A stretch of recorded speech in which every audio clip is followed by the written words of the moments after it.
the majority of voters in America are women, straight up. If Donald Trump's going to win this election, he needs men to vote for him in greater numbers than women vote for Harris by greater percentage. Is Trump going to be able to do that tonight? I think he is, and that's one way to cut it. I also look at other demographic groups that have historically gone for Democrats that are clearly coming our way this time around. Greater portions of the black vote and Hispanic vote, I think, no doubt. And then you put your finger on an important one, where I have traveled college campuses, met with young people across the country and especially in swing states. And I think decisively we're going to see a greater shift in Gen Z towards voting for Donald Trump this time around. Casey, principally motivated by staying out of foreign conflicts, avoiding World War III, growing the economy and bringing down housing costs. Those are some of the issues most on the minds of young Americans. And I think those shifts are together going to comprise, I think, a new coalition for Republicans. Reagan was the last Republican candidate to do this, to really build a new coalition. I think that's happening in plain sight.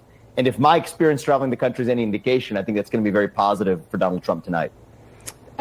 I will say it's anecdotal for sure, but conversations among moms, other women I run into about young people, not necessarily quite college age yet, but they perhaps are showing, especially men, an inclination to be more willing to vote for conservatives than perhaps people would have assumed in the past. You mentioned wars, foreign conflicts.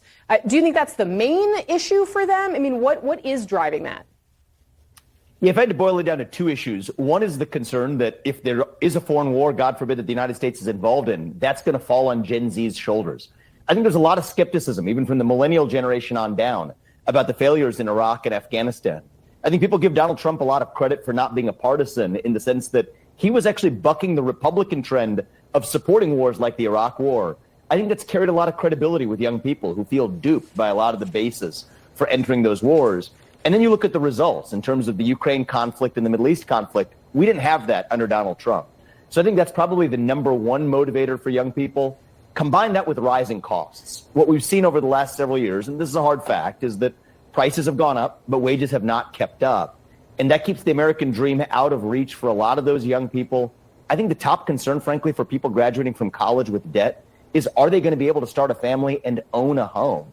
And it is a hard fact, Casey, that about 4 million fewer Americans own a home now than they did under the Trump years. And so I think those are the two factors, especially motivating young voters, especially young men, but I see it among some young women too. This is a real concern.